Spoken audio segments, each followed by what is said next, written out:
네, 안녕하십니까. 쫑쌤입니다. 자, 오늘은 제가 한 10년 넘게 수리논술 첨삭만 하면서, 여러분들이 논술 답안지 쓸 때 좀 실수하는 것들, 챙겨야 되는 것들, 이런 거 그냥 생각나는 대로 몇 가지 얘기해 보려고 합니다. 자, 수리논술 답안 작성할 때 꼭 신경 써야 될 것들은 뭐냐?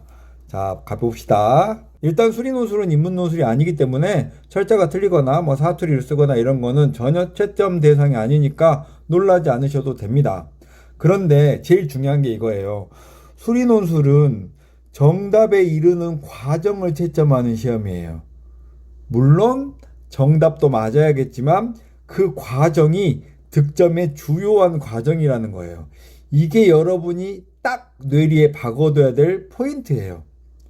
그래서 제가 건대의 그 논술 가이드북에서 여러 가지 것들을 제가 발췌를 했는데요. 한번 보실까요? 자, 건대의 논술 문제에 대해서 어떻게 채점할 것인지를 쭉 채점 기준을 마련해 놨어요. 한 사람이 채점하시는 게 아니기 때문에 이렇게 A풀 해서 A, B풀, B, C, D, E, F 이렇게 해서 뭐까지 쓰면 얼마, 뭐까지 쓰면 몇 점, 뭐까지 쓰면 몇 점에서 15점의 배점을 가지고 자기가 써낸 단계까지의 점수를 주고 있어요. 그래서 여러분이 문제가 어렵다, 모르겠다라고 해서 포기하시면 안 되고 내가 알 수 있는 데까지, 논리 전개를 할 수 있는 데까지 끝까지 최선을 다해서 써줘야 그 문제에서 부분적인 점수를 맞을 수 있어요. 이거 굉장히 중요한 포인트입니다. 수능적인 마인드로 생각하시면 안 돼요. 쓸 수 있는 데까지 꼭 써야 한다가 첫 번째 포인트. 즉 문제의 전부가 이해되지 않았더라도 최선을 다해서 아는 부분까지 전개를 해서 부분 점수를 받아야 한다. 실제로 합격 컷 근처에 합격생하고 불합격생이 0.5점, 심지어는 0.1점 차로도 당락이 결정돼요.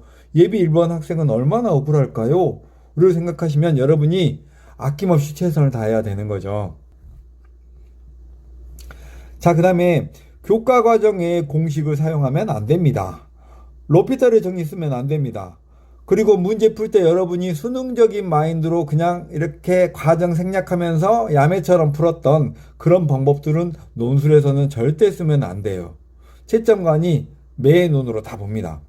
그 다음에 제시문의 용어나 기호를 일관되게 사용하는 게 좋습니다. 대학마다 제시문을 길게 주는 대학도 있고 조금 주는 대학도 있어요. 근데 제시문을 길게 주는 대학에 예를 들면 성대 같은 경우에는 제시문이 수학의 공식 같은 걸 말해주고요. 마지막에는 실제 문제에 사용하게 될 도형, 함수, 기호들을 막 주거든요. 그러면 거기에 써져 있는 기호나 뭐 꼭지점, 도형, 이름들을 그대로 써줘야 됩니다. 여러분이 여러분 평소에 쓰던 대로 써버리면 안 돼요. 문제 풀 때 사용하는 모든 문자들은 제시문 또는 문제의 기호 용어들을 사용해야 합니다. 그래서 문제에 없는 문자를 사용할 때는 여러분이 정의를 해줘야 됩니다.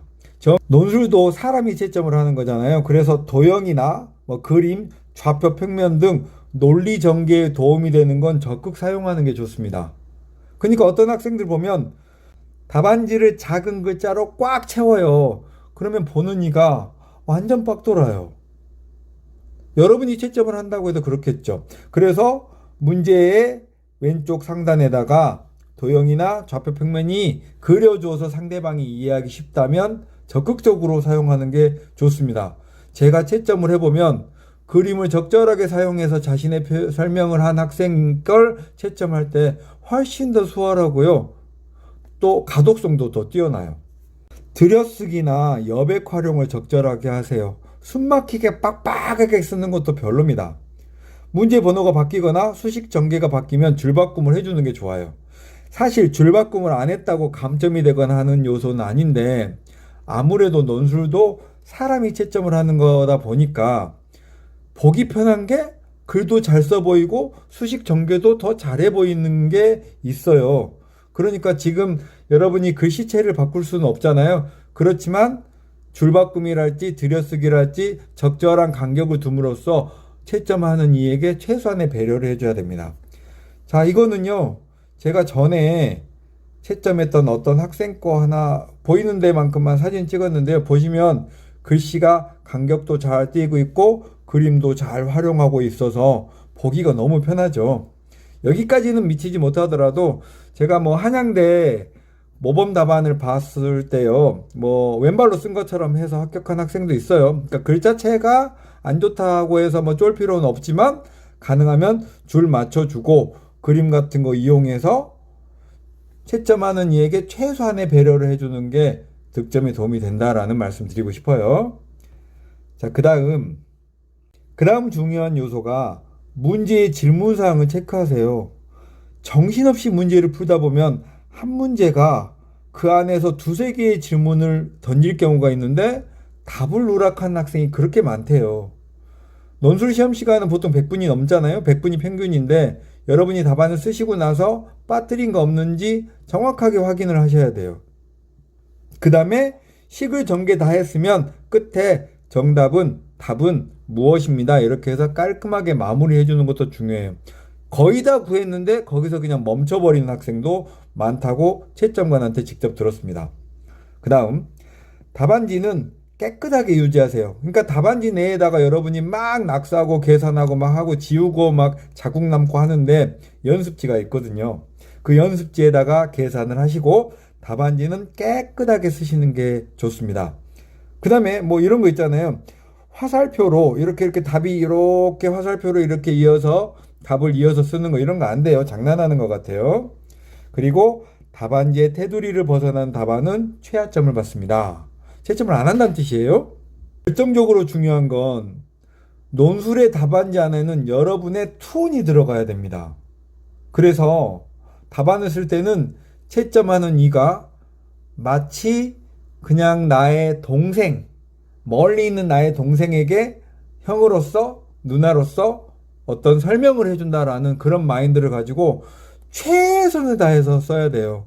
제발 좀 이 대학에 저 들어오게 해주세요라는 간절함이 답안에 묻어나게 최선을 다해서 쓰세요. 그러면 의외의 여러분이 성과를 얻을 수도 있습니다. 제가 뭐 실제로 어떤 문제를 가지고 첨삭하는 게 아니긴 한데 일반적으로 제가 첨삭을 수천 회 이상 하면서 느꼈던 기본적인 것들 말씀드렸습니다. 자, 여러분의 건승을 기원합니다.